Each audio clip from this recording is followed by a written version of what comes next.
Hey folks, Piano Man Steve here. Thanks for joining us today. I'm really excited to introduce you to my friend and my collaborator and someone I've admired and looked up to for a long time, Mr. Chris Pinnick, guitarist extraordinaire, and I'm not going to give you his whole bio now because we can simply talk to him about it when I bring him on.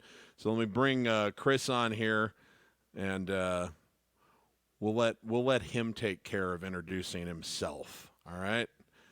Hello Chris, there. good to have you with us. How you doing today, sir? I'm doing good, and it's wonderful to see you.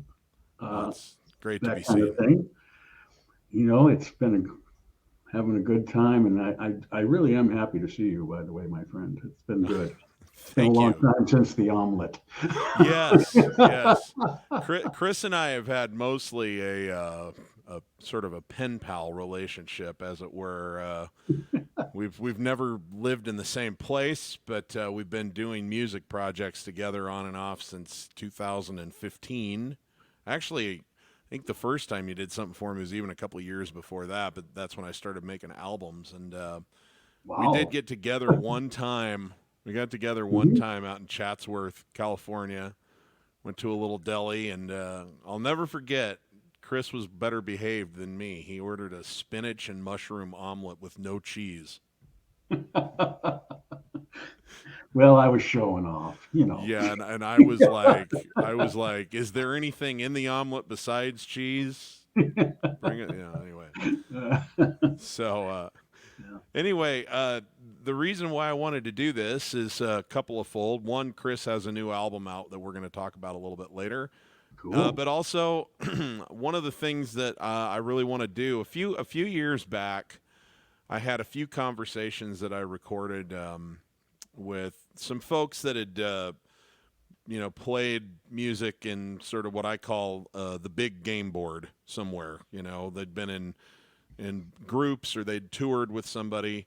And I really enjoyed it, just sort of talking shop. And I put them on my YouTube channel. I talked to Bill Champlin, who's a mutual acquaintance Right, of right. ours. Um, but but what I enjoy the most is I love having the chance to not only learn from and also just be entertained by the experiences of other people. But I'm going to be doing this with other YouTube personalities too, because if there's a way for me to help elevate people's work and help expose it to some more people, that would thrill me because I've been a professional musician now for 30 years, which freaks me out a little bit to say that. And and I know you're looking at me going, you're just a kid. You're just a baby. But when you reach a certain point with it, it suddenly is no longer so much about like how successful you can be and how it's more about like the quality of the experience when you're gonna make music. Like who do you spend your time with and how much fun do you have when you are making music with people? And so I want to meet other and talk with other great musicians, and that's what this series is all about. And Chris is one of the first people that I thought of to reach out to because he's been so generous with his time with me over the years. So, Chris, thanks for being here. And thanks for having me. So, as you guys know, he's a great guitar player, and he's played with a lot of different people in the studio setting and in the live setting, and we'll get to all of that. Most notable was Chris was with this kind of startup group called Chicago at one point for a while, and yeah, which I think was important because it prepared him for the daunting task of playing on my records, and I agree. I totally agree with that. It's those all the practice with Chicago has really helped me with your records. yes, yes. So we'll talk about that too, which I'm sure was the pinnacle of Chris's professional experience so far. But so you're California boy by nature, right? Were you born out there? I was born here. I was born in the wonderful town of Van Nuys, and so I'm an original Valley boy, which there aren't too many of us left here. I was going to say California is not a place where people are from; it's a place they go. It is, especially now it is, and too many people are going here. We need border patrol or something. It's just getting so crowded here. It's wacky, but Yeah. Yeah, it's a whole different level of population density there than other yeah. states for sure.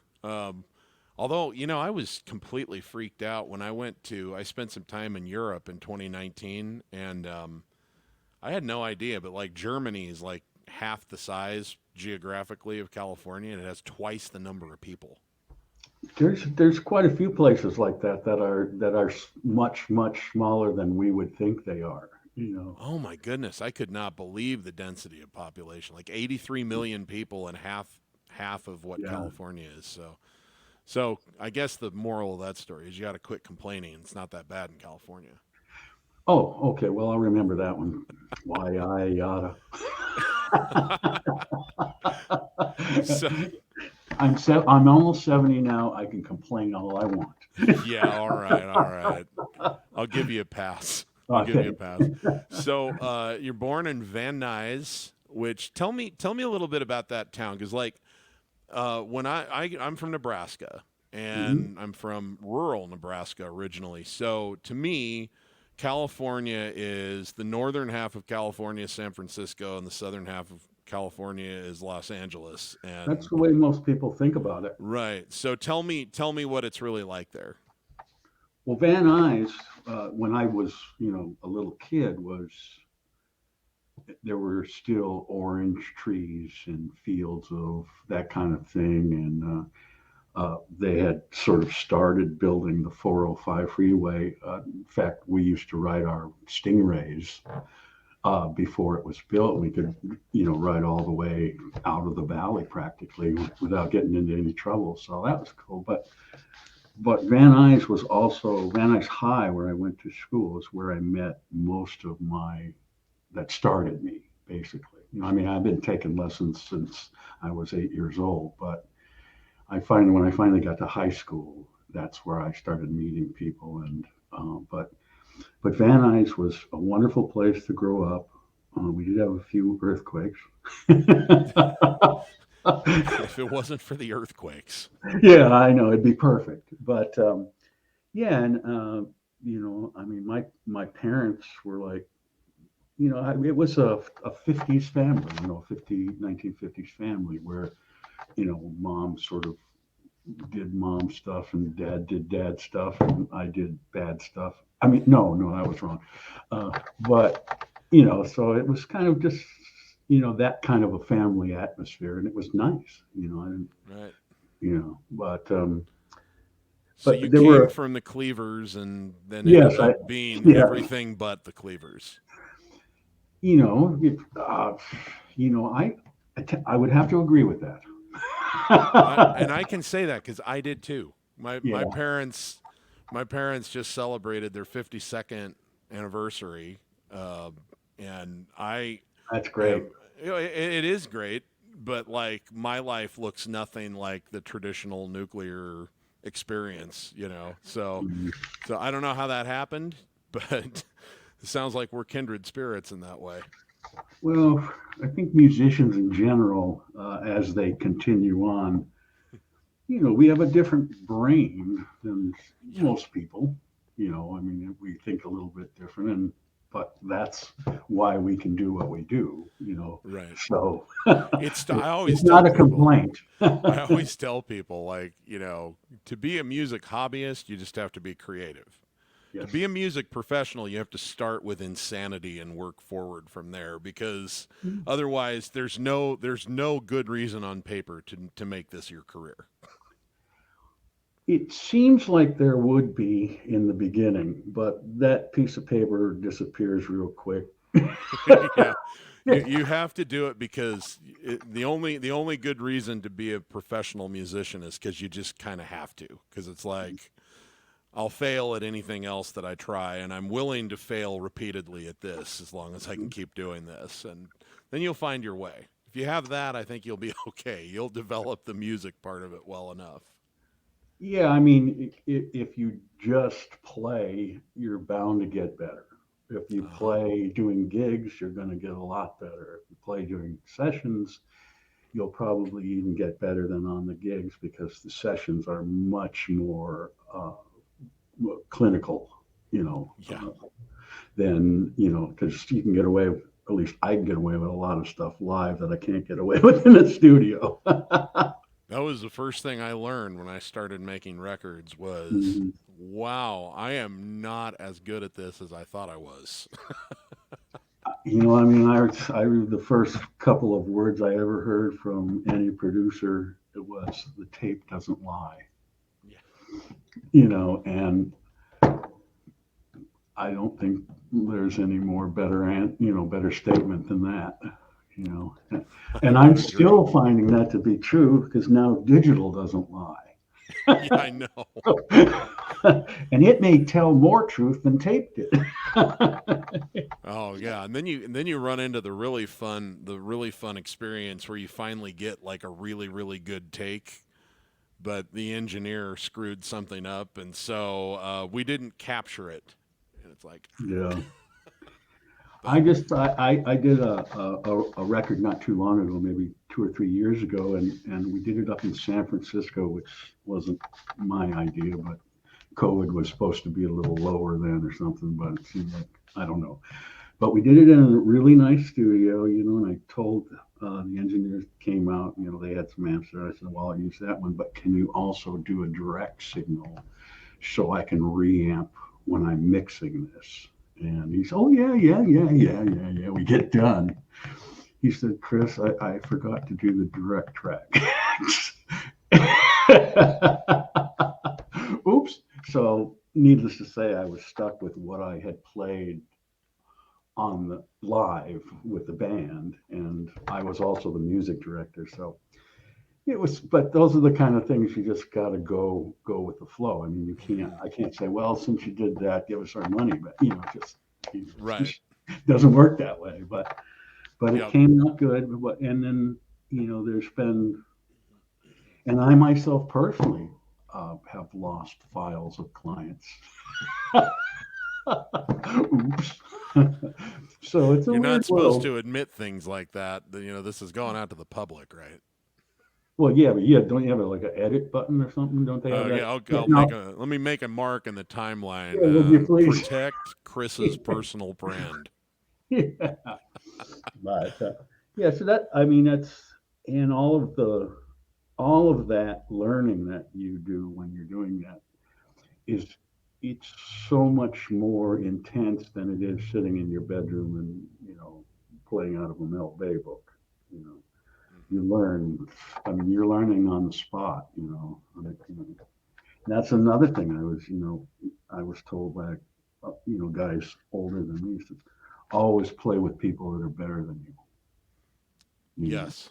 So, those are some good statements for me when I was growing up in becoming a musician, and working more and those kind of things. Well, I think too that like there's there's different ways to interpret that advice, and I think for some people it's a very competitive thing. Mm-hmm. But for me, what it does more than anything is that when I'm around somebody who has developed their skills to a higher place than I've got, it it's not so much that it makes me feel competitive with them, but it does sort of say, "Oh, this is possible." Yeah. Because Oh, yeah. if this person can do it, then I can do it too. It's just a matter of. But sometimes if you don't sufficiently believe that, then you don't even like try to develop the skill. You just kind of plateau off. And I think that constantly being around people who are introducing you to, you know, new things, it really keeps your own mind open about what you're capable of doing. Well, and you also then you learn from that to do the same thing Hmm. for the people under you. Exactly. So it's it's that old pay it forward kind of thing, where that's one of the reasons why I do stuff now that I'm older. I could, and doing them online, I can do things much easier for people. So I don't have to charge them $1 million like in the old days when you had to pack up all your stuff and drive to a studio, set it up and all that stuff. It's like you were saying earlier. It's so much easier now in the box for me to do Hmm. sessions that I don't think I'll ever leave. I know it's so fantastic to be able to do and to be able to do the quality of work that you can do from home now too. Yes, It's yes, not that like it'd be one thing if there was a huge drop off in what you were capable of doing because you mm, didn't leave the house, but now it's like being in EMI studios now, just about. yeah, and there's so many, there's been so many strides in this world that we're in that, and making things warmer and less digital sounding and all that sort of thing. It's really become quite an art form. Hmm. It's just there are a few things that you know well as I do. We try not to clip in the digital world. you know, Which which sometimes can be challenging, but yes, but I agree. Sometimes I think I got it set, and then I'll hit a loud chord and I'll blow up the machine. I know back in the days when the fader wasn't a little thing of digital dots going, and it was just this little dial. It was like just reasonably try to keep it out of the red, just reasonably. Yeah, that's. But in my sessions, whenever I'm doing something for somebody or I'm doing something of my own or whatever, I still use BU meters. Hmm. Digital versions of Yeah. BU meters, but still with the arrow. The little. You know, Yeah. In order to feel comfortable, you need it to look like it's analog. exactly. And this one, the one that I do use, you can have a couple of different styles. So it's style in the whole program. I love it. I I know. don't That's great. Well, let's know. get back to your Okay. childhood for 1 second here. Okay. So you're born in Van Nuys to Ward and June Cleaver, and you Right. have this great and it's like Van Nuys, I guess, is it's kind of part of the San Fernando Valley Yeah, area, right? it's So almost right in the middle of the San Fernando Valley. right. You know, you got the north and the, yeah, it's pretty close to being right thereabouts. So to the lay person, you were basically born in L.A., but Yes, not. But and you that's what I say usually. I mean, right. because if it's somebody that's from the Valley or Los Angeles or something, I will say Van Nuys. But for people that don't know the area, it's much easier, to Right. say Los But Angeles. the reason why I want to make this distinction is that like your day to day experience wasn't L.A. It was more like a smaller town near Neighborhood, L.A.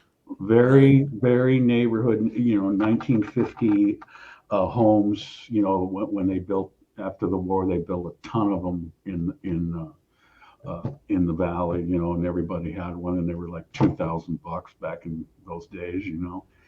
And that's where I grew up, and went to grammar school. I did go to a Lutheran school, which was kind of, well, not my thing, so to speak. But and then junior high and high school, and so I did all the normal stuff that the kids did then. You Right.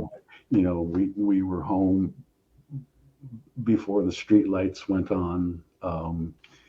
We had to work for our allowance. I bought my first electric guitar with my paper route money. Nice. Nice. And So so tell me what like when did guitar reach out to you and say you will be a guitar person? well, most of it was my dad, even though he didn't play. He loved Chet Atkins. He loved back in the day. They had these records, that had like 40 guitar players, or 12 guitar players. They were just guitar orientated orchestras, you Hmm. know. But and he had a lot of those records, and stuff. But the main thing was the guitar player on the Lawrence Welk show.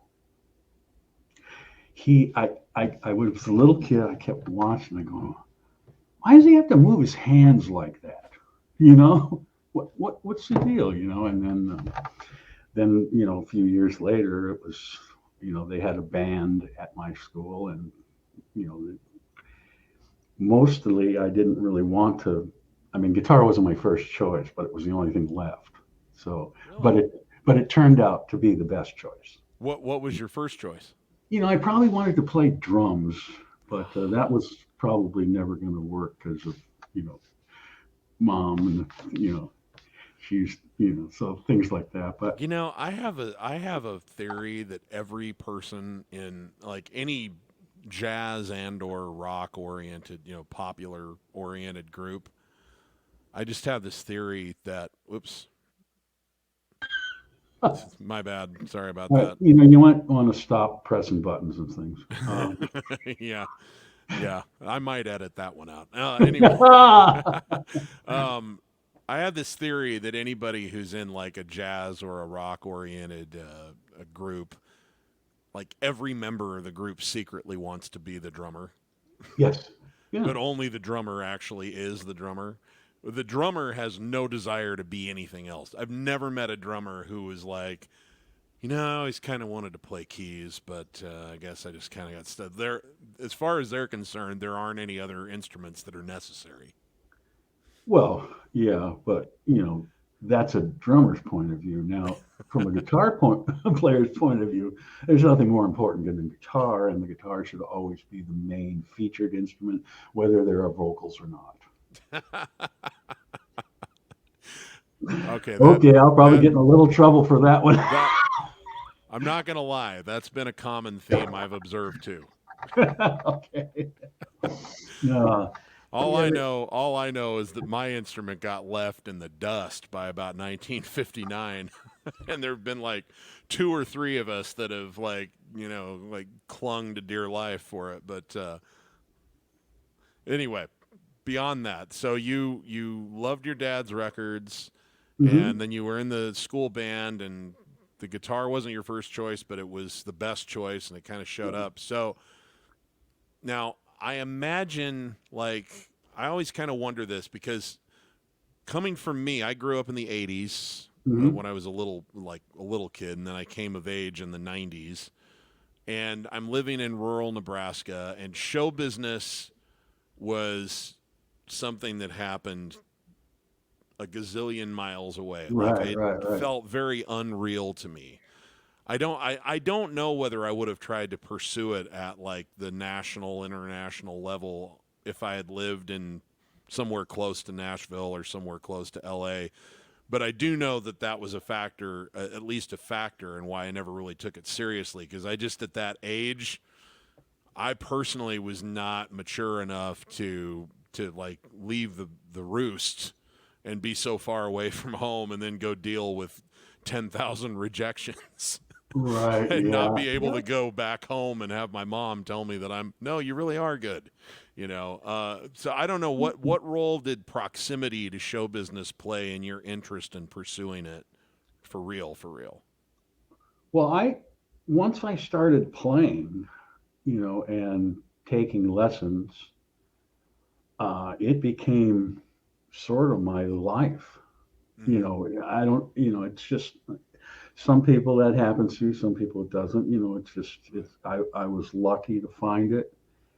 It kept me out of a lot of trouble uh, because I spent most of my time from from the end of junior high through high school practicing for hours and hours and hours. I practice in the morning, I come home, practice in when I got home from school. And my favorite story is that I would practice scales all day long, and my mom would be shouting, "Can't you play a song?"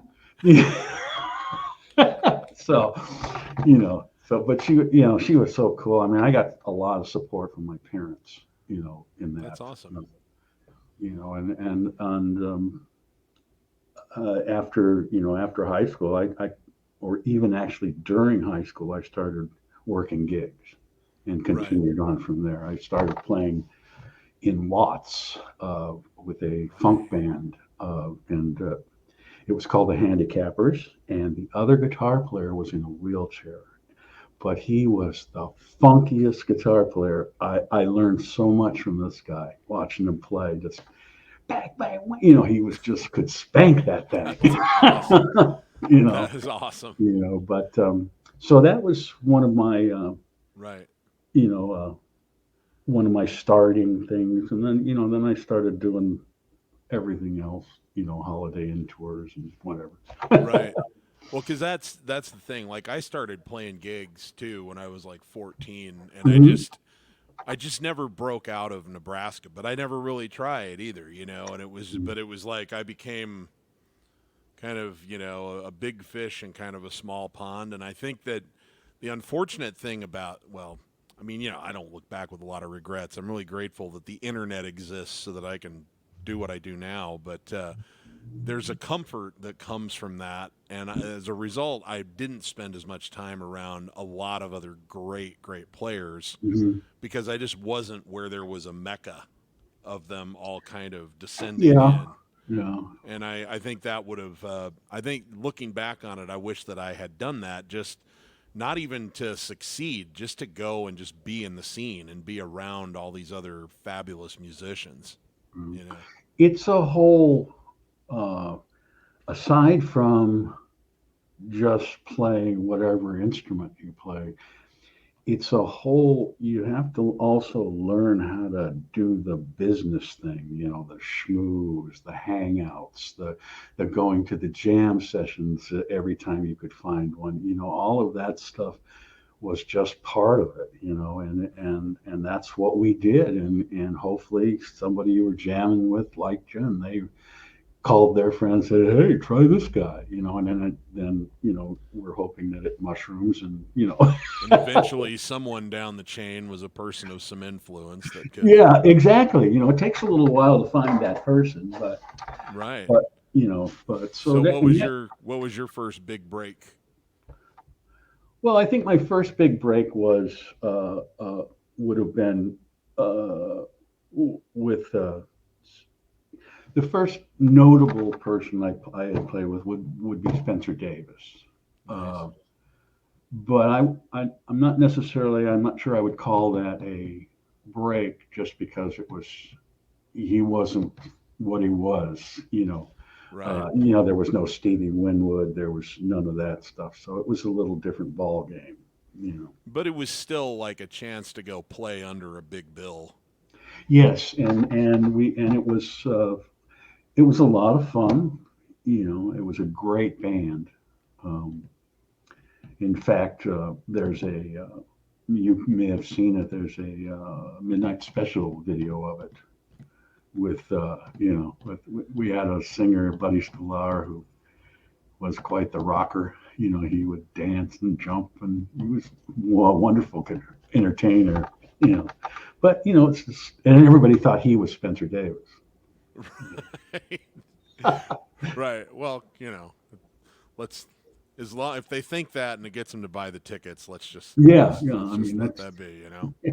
but No, I think I've seen that video, and we'll get into this in more detail later. But what stands out about that video to me was it's the first time I ever saw you playing something other than a Telecaster. yeah. Well, yeah. I mean, the story of that is one of the gigs that we did with Spencer in San Francisco. My Telecaster was stolen, and we were still sort of in the middle of the tour, so I had to get another guitar. So I went to the guitar store and bought a Stratocaster, which I hated. I mean, I just hated the thing. And my friend, actually, Buddy Scholar had a Les Paul, and I started playing that, and that's how that became. But over the years, I've owned Les Pauls, I've owned 335s, all the Gibson tools, so to speak. Right. But let's face it, I'm a Telly guy. You know. Yeah. I So mean, this thing, I can't even play a Strat body. I have to have a Strat set up on a Telly body. this So this brings up for anyone who doesn't know this, who's watching. Like some of you already probably know this, but if you don't know this, there is no guitar player worth his salt on God's green earth who's not also just like an absolute gearhead. Like they have you got to agree with you incredible on that. incredibly specific taste that they develop about what their preferred, weapons of choice are. Like, and some of them like multiple different styles of guitars, but it's like, well, I only like this when I'm playing this kind of music, and I only like this one when I'm playing this kind of music, and they all have their. I imagine that, like, whenever you get a guitar, you probably customize it a little bit. Like, you have ways that you like to adjust the action and the bridge. Yeah, always. But So yeah, it's just par for the course. They become in my world, starting to be a session guy, they were the tools that you had to have. Same with, the pedals and stuff. I mean, a lot of us should have, there should have been a 12-step program for pedals, because I mean, I know guys, their garage is packed full of them. I don't know what they do with them, But, I mean, to each his own, but still. Right. Yeah. Same with guitars. They can become an addiction too. I mean, it's, but most of the stuff that I ever purchased or used was job orientated. Right. It may not have been totally Chris orientated, Right. But you still have your specific tastes. Oh yeah. Yeah. It's Telly is going to be, well, if it hasn't changed by now, I don't think it's gonna. Yeah, well, the reason why I love that is, like, to the average person looking on, they'll see a Telecaster next to a Stratocaster and go, "What's the difference?" But to somebody who's got as many reps under their hands as you do, there's like a world of difference in the way they feel. There's a world of difference in the way they play and the way they sound.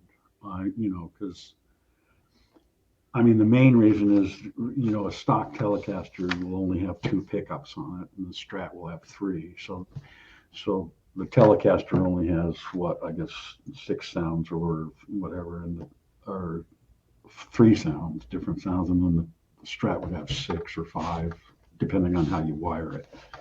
And the Strat sound, it wasn't necessarily the Strat sound, but it was a company called John Soar Guitars, and everybody had one, and it became that guitar, the only guitar that could get that kind of 80s funk sound. That kind of thin but cool, out of phase sound. So it's pretty nice. Yeah. Well, but they're all guitars. They're all made of wood and got strings on them. Right. Yeah, because I'm a little particular about a few things, but I'm not like a keyboard guy. I like playing on keyboards better than acoustic pianos anymore, just because they're so functional, and it's also like, I always tell people, they're like, don't you miss an acoustic piano? And I'm like, well, you have to remember, 1, this is perfectly balanced. 2, it never goes out of tune. 3, it requires no maintenance. 4, I can take this somewhere. And 5, the sample that they used for this was probably like a $500,000 Steinway. I mean, what acoustic piano are you playing on? Because I bet it's not a $500,000 Steinway Grand. You're so right about that. Especially with keyboards, because I remember when there was, before they had the whole weighted keyboard thing, there was something like it before. I forget what it was called. It was like the thing before they actually made them feel like real pianos, more or less. Yeah, kind of. They have the semi-weighted, and then they had Oh, there you go. That's what I was thinking of. Which I actually kind of like, because there's just enough action on that you don't make so many sloppy mistakes, but you can pound the hell out of it, and your fingers don't hurt at the end of the night. But that then is a little bit like you being lazy as a player. But I don't know. I'm trying to find the easiest way to do things nowadays. I'll tell you that much. Yeah. I mean, So, Well, anyway, so you play with Spencer Davis. Does that lead to another like, did you get into further live playing, or did you then branch into getting into playing some sessions at that point? Well, I was doing kind of both, but the session, you sort of took the gigs that would pay for your whatever you needed paying for, those bills that we were talking about. Right. Food and But electricity. yeah, I think what got me close to going or started uh, really in the session direction was Rise, Herb Alpert's. Right. That because I had some friends that were producing him at the time, and they asked me to come in and play guitar. And I'm going, okay, I'll come down. I walk in, there's every one of the guys in the room is an ace session player. They're like master readers. They can read fly stuff, and I'm going, oops, but got through it. Oh man. And I was I was pretty nervous in the beginning, but the great thing about those guys is that they don't really care. If you're there, they're your friend. I mean, they're just nice guys. You Right. know, and that's because they don't have ego anymore. They've played on so many friggin' records and got so many hit records that they don't need to have an ego anymore. They've done it. Now it's a passion and a job, Yeah, not proving something to somebody. yeah. But yeah, and so that's kind of what got my name more out there. Let's put it that way. As far as because then I started getting what I called the B jingles and B sessions. Right. So but they were cool. They paid. Oh yeah, yeah. Well, But it's reps. You know, it really yeah. yeah. It's like the more chances you have to do it, you exercise that muscle. Well, and there's a lot to learn doing with those kind of sessions because you always have to remember that somebody's paying for it. So if you're not fast, you're likely to get fired real quick. So Right. you learn that pretty fast. After you see a couple of guys go. So, where does Chicago come into this? Like in the timeline? Well, with Chicago, it was all kind of around that same time when I started playing with a kind of a Latin jazz band that Danny Serafin was producing.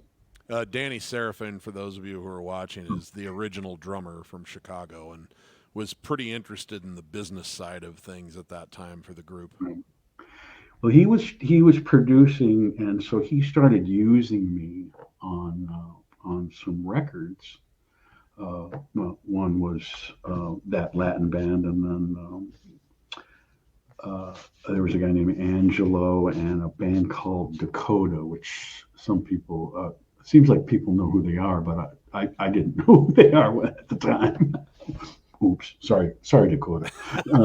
Uh, so then Danny said, "Hey, Chris, just come and play on this record," and it was whatever that thumbprint Chicago 13, 14. 14, yeah. So that was Let me give how I go let ahead. me just quickly give everybody a little context of what had happened in '77. After recording Chicago, I believe it was Chicago 11. The original guitar player, who I know Chris is a fan of, and who a lot of people are, who's named Terry Kath, who's very, very brilliant and innovative guitar player. Boy, that's for sure. He was accidentally killed in a firearms accident, and they lost their their guitar player and somebody who was really kind of a key soul member of the band. And Yeah. they brought another guy in for a couple of albums. named Donnie Dacus, who's a very talented guy, but it just the chemistry wasn't ever quite right, and so I think they were shopping for something. And I think what they at that point tried to do, I'm just guessing, Chris, you can tell me if I'm off base here, but I think they started to realize that maybe the formula of trying to find someone who could be Terry Kath the singer and Terry Kath the guitar player, that's like, let's just look for a guitar player, and then if they can sing, great, and if they can't, we'll try to replace this other part, this soulful singer thing, through some other personnel, but we're not going to keep trying to find a second Terry Kath. Does that make sense? Yes, no, and that's probably true.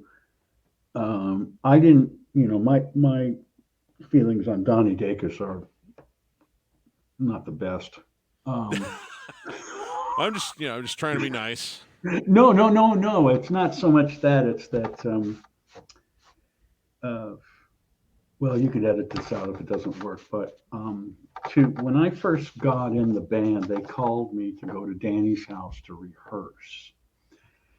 And I get there, and everybody's like looking like sort of nervous or something, just some kind of antsiness in the thing. And they go, Chris, okay, you got to go down to the pool house and stay there.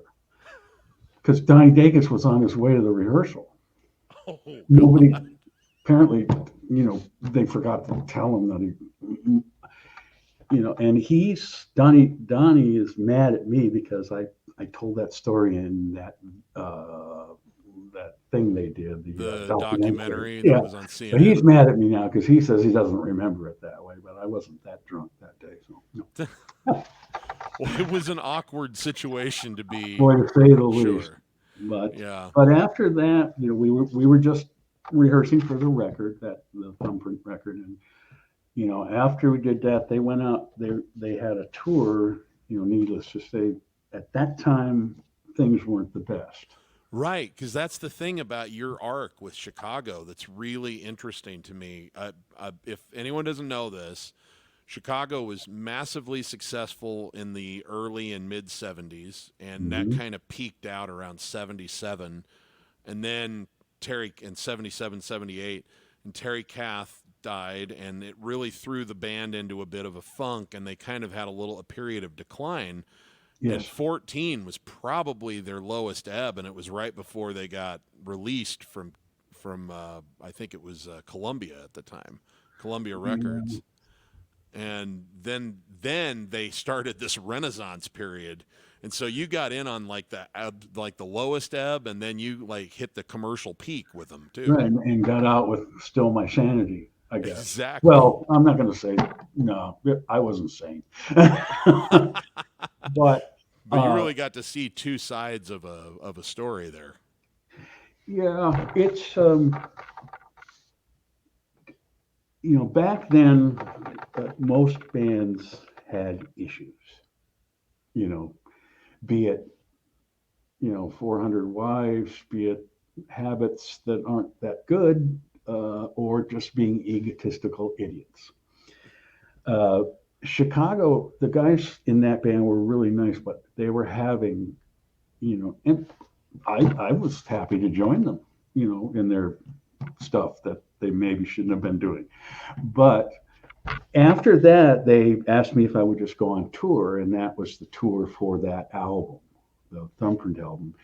And that's when they hired my friend Marty Greb, who became the utility guy and sang Terry's parts, played a little guitar, played horn, and played keyboard. So he was like the guy, the guy that filled any spot that needed to be filled. Kind of the rover.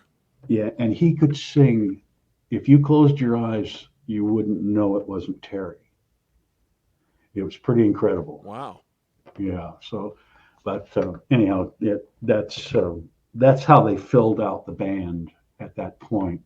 Because there's a lot of music in Chicago, and it's especially became apparent as the 80s came in, where they had to, Foster put so many parts on, they had to hire guys to do that or have horn players play that stuff and stuff. So it became a little bit of a different band, but just Right. because of the orchestrations and all that stuff. I mean, but Well, they the, took a big stylistic turn in 1982. yes, big time, and not. I know what they were trying to do, and I'm glad that they did it. They made money, and they deserve it. They made the But band viable for the 80s. yes, but there will never be the band that was the band with Terry Kath ever. Right. It's even if even if they get guys that that spend more time learning the parts than I did. Even it's still Terry Kath's feel was. I mean, I've gotten into his stuff and just because I had to learn some of the stuff, so Right. I had the records and getting into listening to his playing so closely was such a revelation to me. I'd never heard anybody do that before. But apparently, I'm lucky because a lot of people say my style is similar to that, and it's what it is. Is basically it's playing rhythm and lead at the same time. Well, and there's a very limited amount of footage of the group from those years. There wasn't a lot of video footage, but from what I've seen, and I've seen it dating back, 25 years. You were always my favorite guitar player in the group, other than Terry, actually. Right. And I've heard Robert Lamb say that that you were the spirit of Terry was the most alive in your playing of anybody that they've had in the That was group since. probably the best thing anybody's ever said. You Oh know, uh, well, I mean, it was just you know, they're all great guys, but they're all human. yeah. Just like everybody else in the world. But um, you know, it got to the point though where it's like there was so much kind of bad behind the scenes stuff that the band wasn't all that great. Mm, You know, they because I mean they were good with the new stuff. The hard to say I'm sorry's and all that stuff, but they lost that edge of the ballet and all those songs back in the end. It just lost a little bit of the edge, and we stopped playing like playing off each other. right. We had to start playing parts because of the Right. records too. Needless to Exactly. say. That's the So nature of 80s music. yeah, Was it was very specific. and that's not my cup of tea, to tell you the truth. Right. I'll play with a band for a while and move on. Hmm. Just because I like to play with people. You Well, and when know, they have a lot of hits, you get hemmed into a particular set list too, because there's the audience expects it. So, well, we would do one sound check at the beginning of a tour, and that was that. We never did another sound check. Never changed the song list unless there was a hit right, in there, and then we took have an to hour. add that new single into the set Yeah, list. we go to the venue and take an hour and learn it or whatever.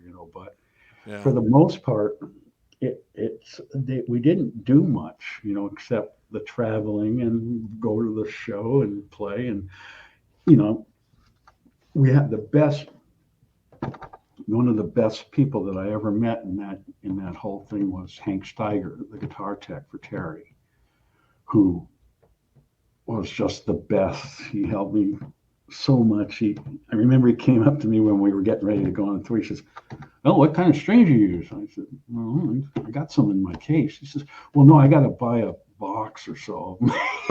I didn't understand the concept of what you need when you go on the road. You need, Right. you can't go out there with two sets of strings And or how much two stuff picks. gets done for you?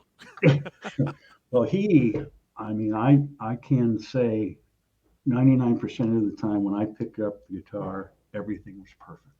That's awesome. And usually, if it wasn't perfect, it was my fault. So, you know, That's but great. the whole thing about him, though, is the reason why I'm saying this is we would stay up for hours and he would tell me Terry stories. Just the best things I've ever heard. He had stage tapes of Terry, house board tapes. Boy, that was my education. Oh, that's into cool. Terry, especially because to get that close is the closest I could ever get to him. That was it. He was gone. But Well, and Terry's one of those people too. Like, I mean, I think this is true of all great musicians, but that guy, it's like you could hear his personality in his playing. He was this like big time. he was this soulful, like anti-establishment, like you could just tell he was someone that every time he walked into a room, he owned the room everywhere he went, and that's what his guitar playing sounds like. You couldn't have stated that better. I mean, he is just a force to be reckoned with. But his voice is so soulful. I mean, hearing him sing, like "Color My World" and all that stuff was really spoiled me for later on because, when the other guys would sing it, man, it wasn't, the melody was right, they sang the right notes and all that stuff. Well, unless it was Bill. I'm just kidding. No, I almost didn't go there, but now I want to. Yeah. Used to drive me nuts. I've talked to Bill about that, so I can say this because he owns it straight up. He's like, "Hey, look, I sing it the way I sing it. I'm not there to be a karaoke." Well, see, that's where, in a band like that, that's where he was wrong. There are always certain things that have to be played or have to be sung the way they are on the record. If not, the people don't think it's the record. So I mean, it's like me having to learn Steve Lukather's solo in one of those things, or I don't know what song it was on, but I'm a little older now, I can't remember. But right. But and having to learn a lot of Michael Landau, and a couple other guys. But they're such phenomenal players that it was like a lesson too. Right. Watching them. That brings up an interesting question there that I think would surprise a lot of people, because your name's listed in the album credits on Chicago 17, which is their biggest ever studio album. Not necessarily compilation album, but their biggest studio album commercially. Yeah. And you're on tour with them and you're playing these parts on stage. It would shock a lot of people to find out that David Foster, the producer, was using other guitar players primarily in the studio. And which goes to show you, by the way, that it isn't just about, it had nothing to do with your capability as a player. This had to do with David Foster's sort of like, sort of micromanagement style of the sessions. Two, there was, he had his own wrecking crew. Right. I didn't even mean that as an assault. I'm just saying no. He's got his ringers that he likes to use. It's where he feels comfortable. His ringers. See, what happens, like a lot of times producers, they collect musicians that do what they want or can play what they want or play what they hear. If you can't play what they want or hear, then you're not going to get used. But, in the 80s, there were, it got to that point, with all of the guitar players at that time were getting the sounds. They had the refrigerator racks full of $9 million worth of studio equipment that the studio already had in the control room, but they have to bring it anyhow. So I never could quite figure that one out. But I remember I walked in and I see Lukather's rack, and it's like taller than I am, and it's all these lights are blinking and stuff. And I walk in with my Telecaster and my Deluxe, and where do I set up? You know? And So, Steve it's, Lukather, for anyone who doesn't know, is also the lead player, the lead guitarist in Toto. And Toto as a band basically was like a wrecking crew, like session group that yeah. just occasionally played some records together, but they were out playing on everybody's stuff back in those Yeah, I days. mean, they were the guys. I mean, I firm believer that why Toto was so good was because of the quality of the players and what they'd learned from everybody they've ever played with. Yeah. They were just like the epitome of the musician of that style. Right. I agree with that. Although I'll tell you something that's interesting about Toto to me is that they yeah, when you and I had brunch that day in Chatsworth, we were talking and you said something that was really interesting to me. You said, well, you have to know your role. And you said, I'm a side guy. Like my job is, which I of course didn't take to mean lesser. What I took that to mean is you're a craftsman. Like I build a tremendous amount of depth on my instrument so that I can play a lot of things in a lot of settings for a lot of different situations, and then I can be plugged into a lot of different niches where I'm Right. needed and deliver it, right? And then you have this other smaller group of people that I, for lack of a better word, like the word headliner, and the headliner has less depth usually, but they have like really, really powerful charisma that connects with broad audiences. And like that person's vision cannot be carried out without craftsmen around them.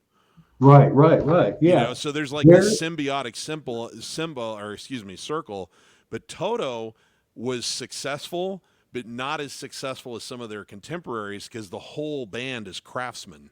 Like Yeah. everybody in there, they didn't have Peter Cetera, who was this like magnetic, unbelievable, like charismatic frontman that could just sort of like hold the place in the palm of his hand. Then you had these incredible musicians around. It was like it was a bunch of guys, and I feel like that they probably their commercial success was obviously great, but it was probably less than it could have been because they didn't have that big headliner guy in it. Everybody in there was like Yeah. a session player. They were truly a band, Hmm. but they always were switching out singers. Right. One tour would be Kimball and the next one would be Joseph, that kind of thing. And, but, going back to your, that thing where in the days, in the or the 70s into the beginning of the 80s, you had to be the jack of all trades. In other words, I mean, so that was my goal with guitar playing was to be a fairly good country player, fairly good jazz player, fairly good this, fairly good that, and be able to hold my own in those situations. And that's what I But love about working with you is that uh, anything I need you to do, you can deliver. It's well, fantastic. nowadays, and this started towards, I guess, probably the 90s or thereabouts, people got specialized, and the people that that I would do my whatever, my version of country finger picking. They would get now these guys specialize in that particular thing. So there's these acoustic players that, they play everything with strings, and, so it was, that was the world then. Now it's a different kind of thing, because you don't have to be as well-rounded anymore. In fact, it's better almost sometimes to be great at something because that's they may use you more than that nowadays. Yeah, I suppose that's definitely true if you're looking to be like in the real like upper echelon. Everything is very much more niched. Although one thing that's great about being a YouTube person is that if that's what you're aiming for instead of trying to break through as a big commercial act, you really have a lot more. You have a lot more leeway in terms of like you can find an audience of people that just kind of like you, and then they want to hear you do a lot of different kinds of things. Right, And right. I enjoy that. It kind of reminds me of the '60s and '70s that way. It's nice. I don't miss, like I said earlier, I don't miss going to sessions and I don't miss doing gigs. I like it here. Yeah, you and me both. I didn't even know that how much I liked it until the lockdown happened during COVID, and I Oh, was like, I'm gonna go crazy. And then I started live streaming, and I went, actually, I kind of like this. I don't know that I want to quit. I don't know that I want to go well, back. I was, I mean, it didn't, needless to say, COVID bothered me, but the prevention stuff didn't because I'd already been through that with my transplant. Right, that was the other thing I was going to get Oh, okay. into. Sorry. No, no, no, no. I mean, it's just before. So some years after you left Chicago, you continued to work as a musician, but not too many years down the road after that, you had sort of a life transforming situation happen. Correct? Yeah, yeah. I think it was 1997 that I actually got the heart. Uh, Right. and my favorite story though is I get home from a gig and I get a phone call and it's the transplant coordinator saying, "Get down here, we have a heart." So I'm calling all the people that said they would give me a ride, and nobody's answering the phone. So I hop in the old Volkswagen GTI and I drive myself down to UCLA and get a heart transplant. So I mean, needless to say, it was nerve wracking, but it was just, when I think back on it, it's very humorous. Yeah. It it is. But you're also one of the lucky ones because you've Oh, big you've time. lived with a transplanted heart for 2 decades and more now, Yeah. And which it's, I'm very happy about. yeah, I'm lucky because just around the time of my transplant, were starting to come out with much better immune suppressant drugs. And so the lifespan increased immensely. I mean, I'm not that much of a rarity anymore. Oh, good. With so people are living much longer. And I mean, this is my one of my pet things. Needless to say. Absolutely. But it's the biggest problem is finding the organs. You know, you Well, I know I'm always very moved by your posts on social media about nurses and the particularly the support staff. I mean, we all appreciate doctors, but once the doctors finish their work, there's a whole level of care that takes place below them. it's and I also am a firm believer that I will listen to the nurses more than I will listen to the doctor because they just know stuff. You know, Yeah, I mean, I'll do what the doctor says. Don't get me wrong, but the nurse always gives you a little insight to this and says, "Well, you could do it this way if you wanted to, the but don't." nurses are street smart. Perfect. That's perfect. I'm going to remember that. So the doctors are book smart, but them Yeah, nurses, they're street smart. yeah, that's so cool. Yeah, that's Yeah. the best way I've heard it put so far. Well, it's been one of the things, one of the beneficiary. I'm the beneficiary somewhat of because you kind of scaled your lifestyle back a little bit to have more of a simpler, laid back existence after all of that, and that's part of the reason why people like me have had the chance to work with you. And I'm certainly not happy that you had to have a heart transplant, but I'm happy that you got one, and I'm thrilled Right. I that we've understand. had the opportunity to Believe me, I understand. yeah, but I'm thrilled that we've had the opportunity to work together because it's really been fun. So, Chris has done, gosh, now 3 albums for me, and I keep saying this, but I'm not lying. I actually do have some songs written. So I've got a team here, and Chris, I'm trying to level up on the next one. I've always done all of the instrumentation myself, I except for know, your yeah. parts. Yeah. and I am going to bring in a real bass player and a real drummer for the next record.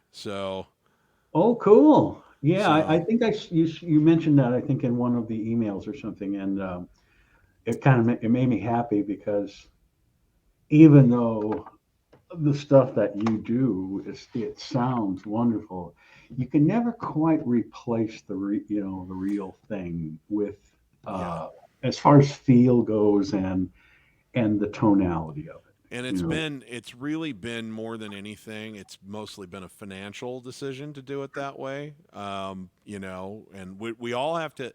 You find that you always have to balance your creative vision against what your resources are, but Well, yeah, that's just a given. You know. and also I'm gonna say this too. Like I've always been willing. Like I will do it myself until I'm in a position to have somebody who can do it better than me do it, because I wouldn't want to hire a real bass player who will do a lousy job. I want somebody who can do a great job with it. But Well, yeah. there's nothing better than collaborating with other people, because the thing that I've enjoyed so much about working with you, and it's been a learning arc, was, you know, at first you go in and like, I have all these ideas. Well, you could do this and you could do this and you could do this. And then the light bulb clicks on that, like, you know, the first thing you should do is just stay the hell out of the way and let him do what comes to him, because not because I don't have good ideas, just because I don't think like a guitar player, because I'm not one. So let a guitar player think about how to bring guitar parts in, and then make your suggestions for how to tweak what's there, because then it's minor editing, if anything. And Yeah. I'm looking forward to the same experience with the rest of the rhythm section. You will have that just because it's the nature of that way of recording, and but I find that in general what you just said is a great way to look at things, but not everybody looks at it that way. You know, uh, so it's just I guess what I'm saying is that um, in this business also you meet all kinds of people, Yeah. and I mean I've had guys just say the weirdest stuff to me, and or have they want me to play the weirdest stuff, but what usually happens, and this happens a lot, is I just play what I think is right, and they just sort of assume that that's what they told me to play. So, more power to them. I don't care who gets the credit for it, as long as I get the job done. Great insights, Bob. Great insights. It really told me what I needed to know. Like Yeah. I really think we nailed it on this one. Well, I mean, in the '70s, it was still there were still a lot of producers that did the. Well, can you play like the sun coming up over the mountains at dawn? Yeah, is this what you mean? I know. I had a choir director that was like that when I was in college. I was in sort of this kind of awesome group. We got to go do. He actually got to do a gig at Carnegie Hall, which was pretty insane. But he always would say things like, he'd be like, "Could we feel more like a cloud floating instead of a garbage can full of Oh, junk?" well, he took it the other way too. And we're like, not really sure what to do with that, but Yeah. we'll give Well, it how to our pep all. up the band, that's one way. So, Yeah, so it's a different, you got to learn to work with everybody in a different way usually, you know. absolutely, And absolutely. Or you need to meet as many people as possible and then work with the people that are the easiest to work with. That's another good strategy. yeah, I mean, uh, I think I've worked with every type of person, from, I mean, from playing at Harvey's in Tahoe with a, you know, a blonde singer that over the bar, you know, at 6 o'clock in the morning. You know, there's something to be learned from that too. You know, Yeah. and but I was so cocky then. You know, I didn't care because in those days you could always get another gig. You know, Right. so I would tend to say things that probably, you know, maybe not have been said. You know, like, you know, on stage anyhow. So you know, sometimes I did get fired from my Tahoe gig after a while. Are you saying that the nice, affable, sort of low key guy that you are today is not necessarily who you always were? Well, I would put it more like always am because I still have my temper. Luckily, I've never been the beneficiary of it. It doesn't come out much anymore, thank God. But you know, in some I was just like a lot of other people. I was arrogant. You know, I would not like other guitar players because I thought they were sloppy. Sorry about the trash truck. That's all right. It's a valuable service taking place out Yes, there. yes, but you know, I just I found it easy to just kind of make people think I knew what they were thinking, whether I did or not. You know, that kind of stuff. You learn how to be a little bit of a psychologist, also. Right. You know, and the hardest thing to do is to try to convince somebody that they are really wrong without making it sound like they're wrong. You know, and that's an art form in itself, which Yeah. I've had to learn too. You know, so you learn a lot in this business, not just music. Totally.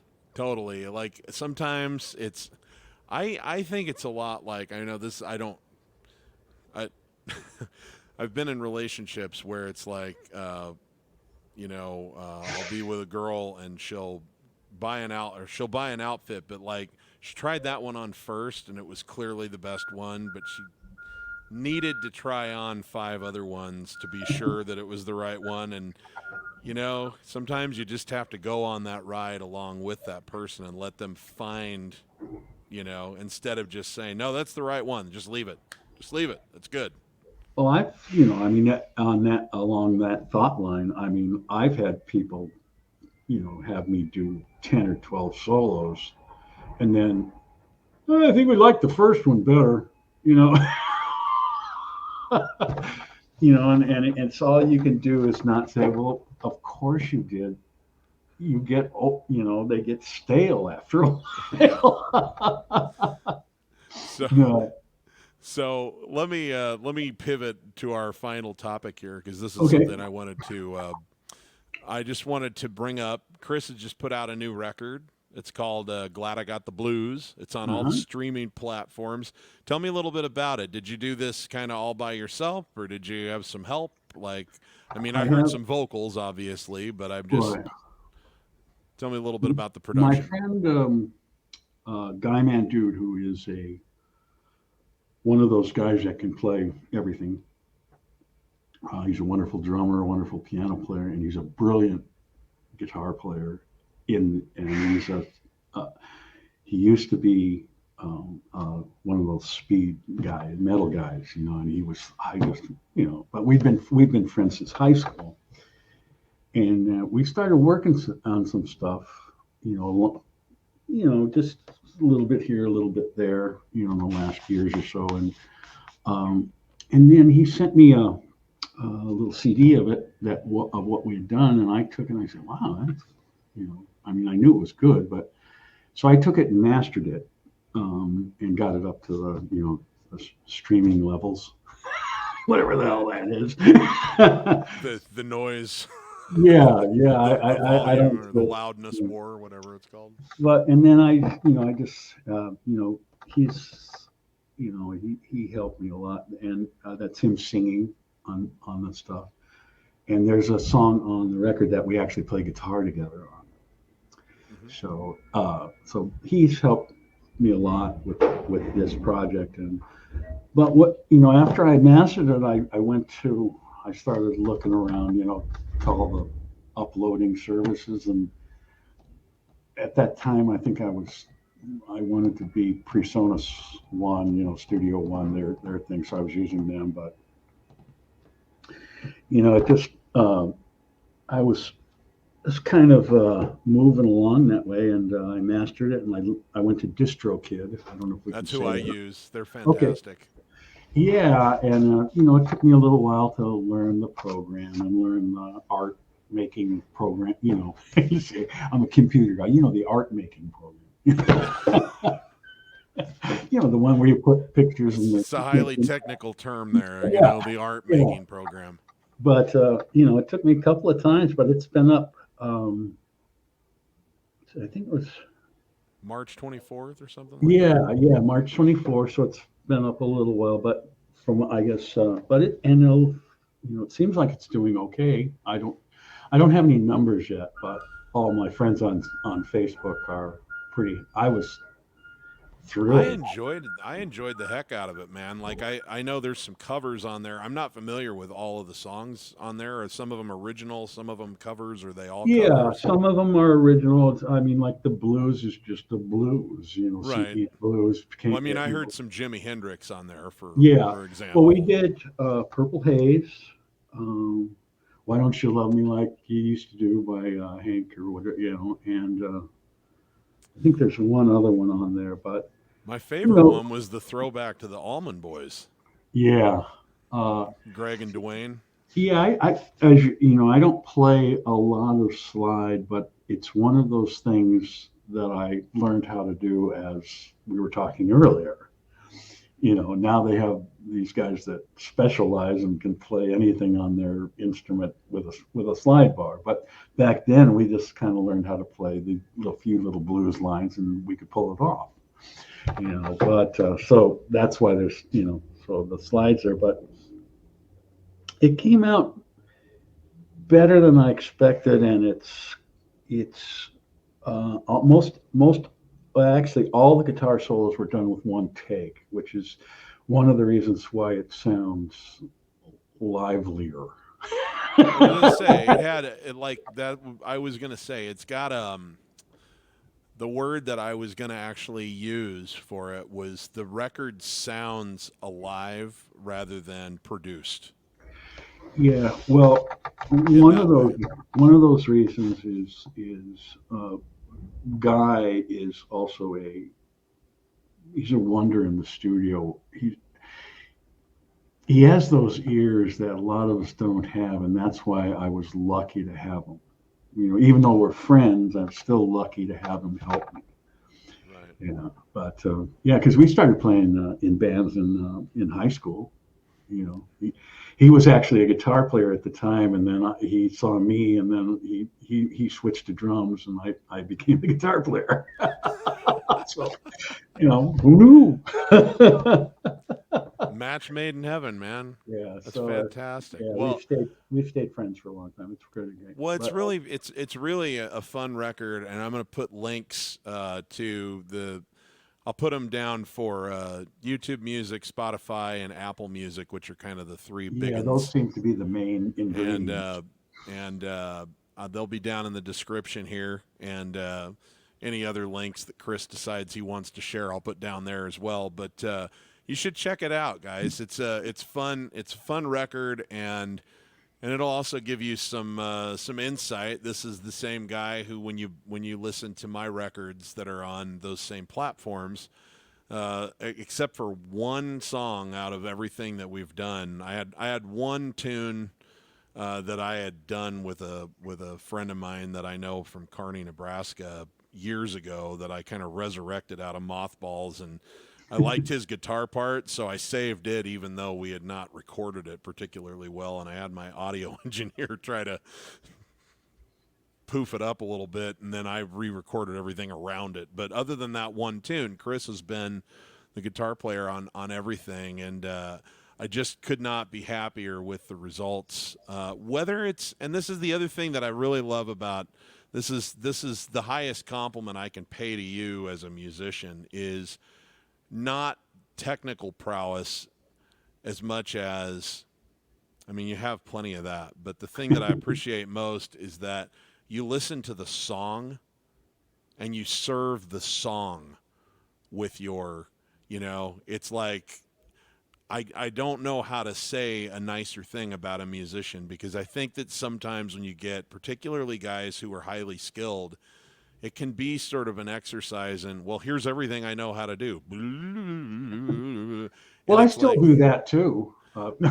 yeah, yeah, but only when it's called for. Only when that's what would make the song better. And I just so appreciate how you elevate my songwriting in such a powerful way, and it really causes me to level up my game as a piano player and a singer, and I just can't wait to get the next one going, because I so enjoy the collaboration. So it's been a wonderful professional relationship, but I've also really enjoyed getting to know you personally and being friends Well, too. that's pretty important also, especially if you're going to do more than one project together, because you learn from the first project and then you put it into the next one and on, and we learn more about each other by doing that.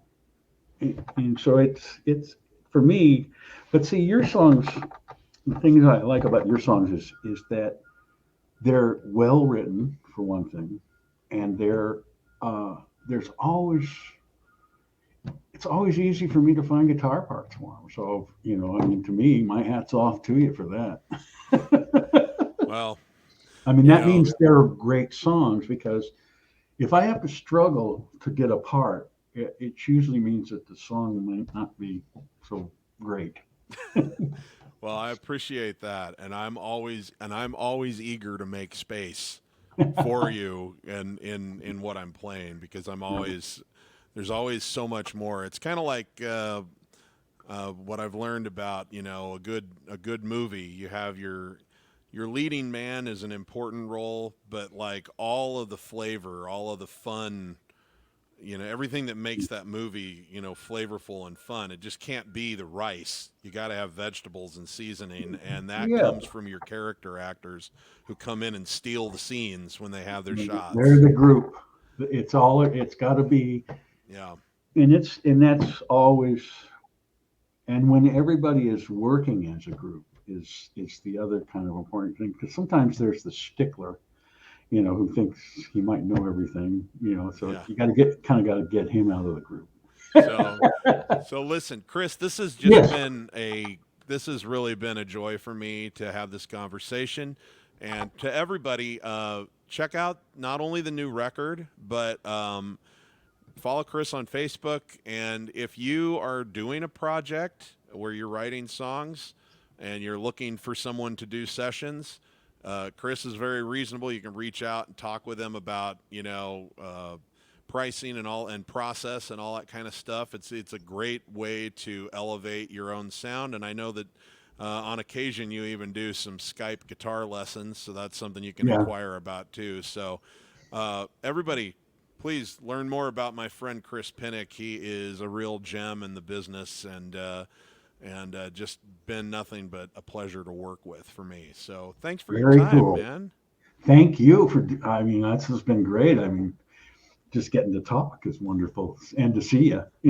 I know. Well, that's ever since COVID. You don't get out much I anymore. know. So I'm just, this is a public service on my part to give you a Well, chance to I do socialize. appreciate it, but I'll let you get on to your day here.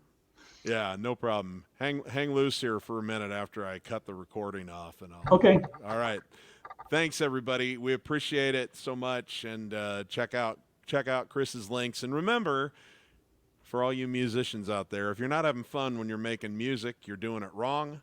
It's Piano Man Steve Lungrin signing off with my Yeah. friend Chris Pinnick.